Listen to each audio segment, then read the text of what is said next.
Assalamualaikum warahmatullahi wabarakatuh. Perkenalkan, saya Latifatul Masyoroh dengan NIM 2122042, jurusan Pendidikan Agama Islam dari kelas PAI 4A, Institut Temanggung.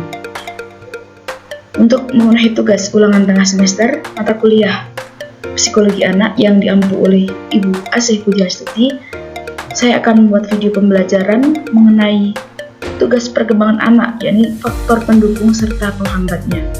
Untuk penjelasan lanjutnya, simak video berikut. Nah, sebelum ke apa sih tugas perkembangan anak itu seperti apa dan juga faktor penghambat serta pendukungnya. Nah, sebelum itu kita akan membahas mengenai perkembangan. Perkembangan dalam hidup manusia itu kan terlalu mengalami perkembangan dan harus diselesaikan.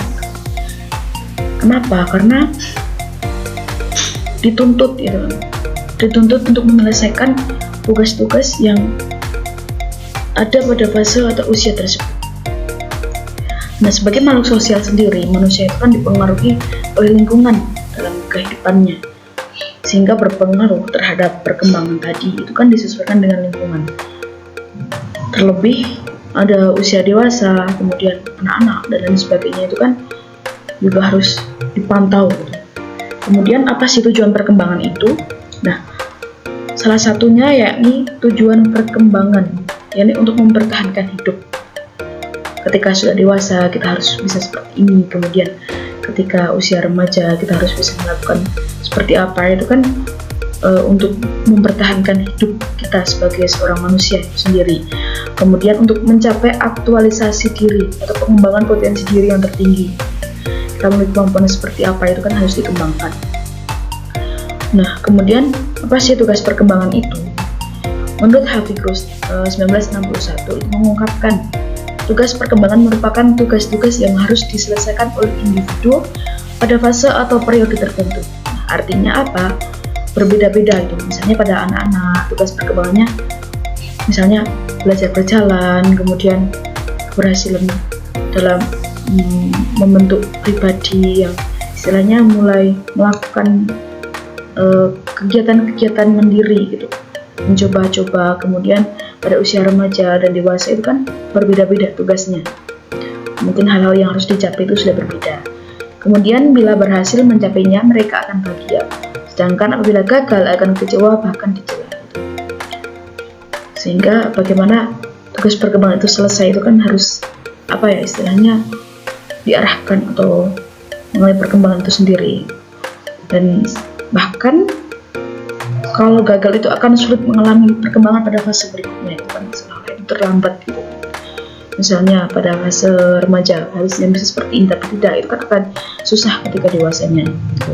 Kemudian Hurlock itu 1981 juga menyebut tugas-tugas perkembangan ini sebagai harapan sosial atau social expectation, harapan. Ini setiap kelompok budaya mengharapkan anggotanya menguasai keterampilan tertentu yang penting dan memperoleh pola perilaku yang disetujui bagi berbagai usia sepanjang rentang kehidupan. Artinya disetujui oleh berbagai pihak. Nah, selanjutnya yakni sumber tugas perkembangan. Menurut Hafigross itu ada 4 sumber munculnya tugas perkembangan. Nah, ini yang pertama pertumbuhan fisik atau kematangan fisik. Nah, pertumbuhan fisik ini kan mengalami perubahan seiring dengan berjalannya waktu. Kemudian dari bayi bahkan dari belum bisa merangkak pada sampai berjalan ya. Itu kan mempengaruhi untuk tugas perkembangan gitu kan. Kemudian yang kedua ada kematangan kepribadian atau terkait dengan pertumbuhan sistem nilai dan aspirasi. Nah, seperti belajar berkelompok sebagai sebuah wahana bagi anak untuk mengenali perbedaan pada setiap individu gitu kan. Ada kematangan kepribadian untuk pertumbuhan sistem nilai dan aspirasi. Kemudian yang ketiga ada tuntunan masyarakat secara kultural, misalnya harus bisa belajar membaca, belajar menulis, belajar berhitung, belajar berorganisasi. Itu kan merupakan sebuah budaya masyarakat yang memang kan mau tidak mau kita harus dituntut untuk bisa melakukan, sehingga tugas perkembangan itu salah satunya bersumber dari tuntunan masyarakat. Kemudian yang terakhir yakni tuntunan norma-norma agama. Nah, salah satunya ini untuk taat beribadah kepada Tuhan, untuk Allah, kemudian berbuat baik pada sesama manusia itu kan, sehingga memunculkan tugas perkembangan pada tiap fase atau periode itu. Salah satunya adalah tuntunan norma agama. Nah, ini selanjutnya itu yang kita akan bahas ya lebih detail itu mengenai tugas perkembangan anak.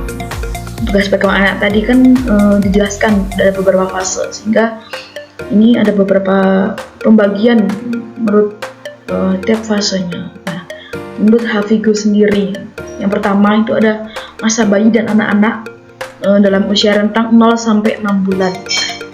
Pada masa ini mereka itu mendapat tugas perkembangan seperti apa? Pada masa ini mereka dapat belajar berjalan, kemudian belajar makan makanan padat, belajar berbicara, gitu. Kemudian belajar mengendalikan pembuangan kotoran dalam tubuh, belajar mengenali perbedaan jenis kelamin, dan juga belajar membangun hubungan emosional dengan orang tua dan membedakan antara benar dan salah. Nah, dalam tugas perkembangan masa ini biasanya itu diarahkan atau istilahnya dari pengaruh dari lingkungannya, terutama dua orang tuanya itu yang membantu untuk menyelesaikan tugas perkembangan anak itu didukung. Nah, bagaimana implikasinya dalam pendidikan, yakni perkembangan motorik untuk beraktivitas dan bermain gitu kan, menggunakan bagian-bagian tubuh misalnya dapat berjalan dan juga yang lain sebagainya. Ini misalnya tadi seperti makan makanan padat itu akan membantu menguatkan daya gigit anak gitu kan. Untuk gigi seorang anak itu harus dilatih seperti itu. Nah, untuk tahap selanjutnya atau tahap kedua, yakni anak masa anak sekolah, yakni untuk usia 6 sampai 12 tahun. Nah, bagaimana tugas perkembangannya? Itu belajar ketangkasan fisik untuk bermain, kemudian pembentukan sikap yang sehat terhadap diri sendiri, belajar bergaul dan berinteraksi dengan teman-teman sebayanya, kemudian belajar peranan jenis kelamin, kemudian mengembangkan dasar-dasar kecakapan membaca, menulis, dan berhitung, ketangkasan fisik untuk bermain, gitu kan. Pembentukan sikap yang sehat, kemudian belajar bergaul, berinteraksi, gitu kan. Misalnya dalam dunia sekolah itu belajar bermain, berinteraksi dengan teman sebayanya, baik itu jenis kelamin perempuan maupun laki-laki, kemudian belajar peran. Di sini maksudnya kalau perempuan tuh tugasnya apa saja, kan kayak belajar gitu kan laki-laki, kemudian mengembangkan dasar-dasar kecakapan membaca, menulis. Selain itu juga mengembangkan sikap yang positif gitu, dalam kelompok sosialnya gitu.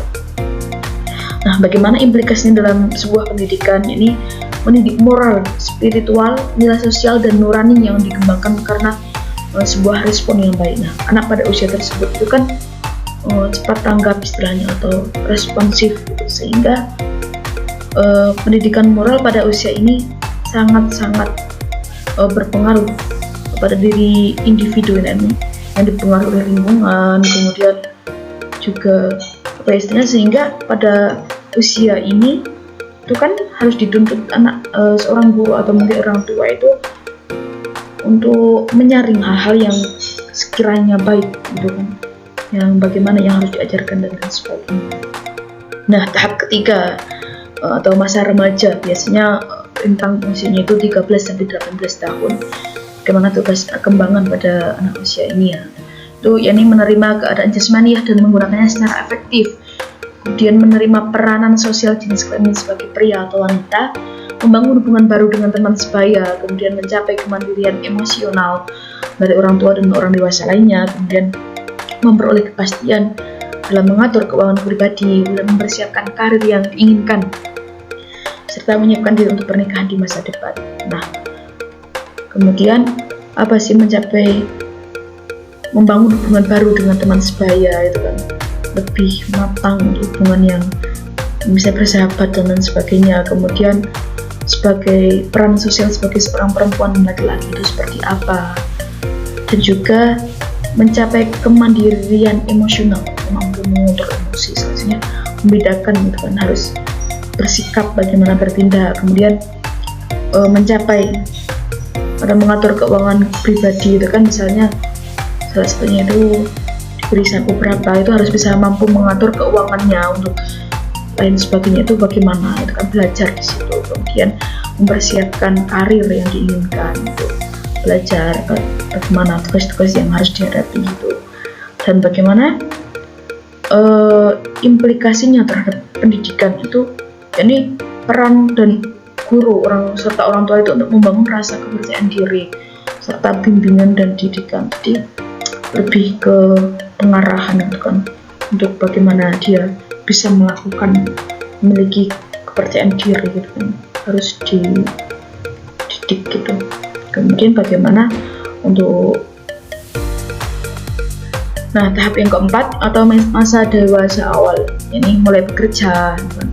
Tugas pokoknya biasanya mulai bekerja, kemudian memilih pasangan hidup, belajar hidup dengan suami atau istri, kemudian mulai membentuk keluarga, mengasuh anak, mengelola atau mengemudikan rumah tangga, kemudian menerima atau mengambil tanggung jawab warga, dan juga menemukan kelompok sosial yang menyenangkan.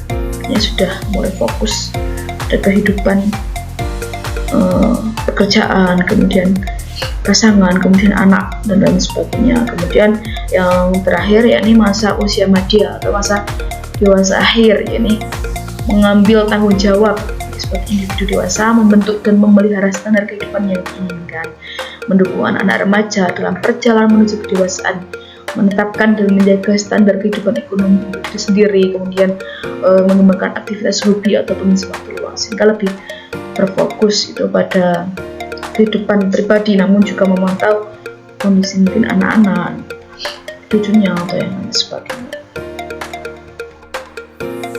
Nah, selanjutnya ini ada faktor pendukung tugas perkembangan anak. Yang pertama ini dukungan dan perhatian orang tua dan keluarga, itu kan sangat mendukung, terutama pada usia anak-anak dan usia sekolah, itu kan memang sangat istilahnya berpengaruh. Kemudian mendukung untuk kesempatan untuk belajar dan bereksplorasi di lingkungan yang aman dan mendukung. Misalnya di sekolah itu kan ada kesempatan untuk belajar di lingkungan rumah, belajar dengan teman sebaya dan lain sebagainya. Kemudian yang ketiga, interaksi positif dengan teman sebaya. Nah, satunya mendukung itu kan semakin istilahnya sering berinteraksi, terutama dengan teman-teman yang memang sebaya, yang seusia, itu kan akan membantu tumbuh dalam tugas perkembangannya, itu kan akan semakin membantu gitu. Kemudian selanjutnya ada pujian dan penghargaan atas pencapaian anak, itu kan mendukung untuk tugas perkembangan gitu. Kemudian ketersediaan sumber daya pendidikan dan kesempatan pengembangan anak yang mungkin memiliki hobi, istilahnya memiliki hobi menyanyi atau lain sebagainya, itu kan dapat didukung untuk menyelesaikan tugas-tugas perkembangannya, bisa jadi untuk persiapan menuju usia dewasa. Nah, yang terakhir ada faktor penghambat tugas perkembangan anak. Yang pertama, kurangnya perhatian atau dukungan orang tua, itu kan menghambat juga tugas perkembangan anak, terutama pada usia sekolah dan juga usia 0 sampai 6 tahun. Kemudian gangguan lingkungan sekitar, lingkungan kan berpengaruh terhadap dalam tugas perkembangan anak. Kemudian kesulitan dalam memahami atau mengatasi tantangan belajar. Pada usia anak sekolah misalnya, itu kan ketika semakin sulit mengalami tantangan belajar, itu akan menghambat tugas perkembangannya. Kemudian konflik dalam keluarga itu menghambat tugas perkembangan anaknya juga, itu terutama mungkin ya banyak tuh yang dari konflik keluarga. Kemudian keterbatasan akses pendidikan, mungkin yang memiliki minat bakat itu tidak dapat tersalurkan atau istilahnya itu dikembangkan gitu, yang menghambat tugas perkembangan. Oke, sekian materi yang dapat saya sampaikan, kurang dan lebihnya mohon maaf. Sekian, wassalamualaikum warahmatullahi wabarakatuh. Terima kasih.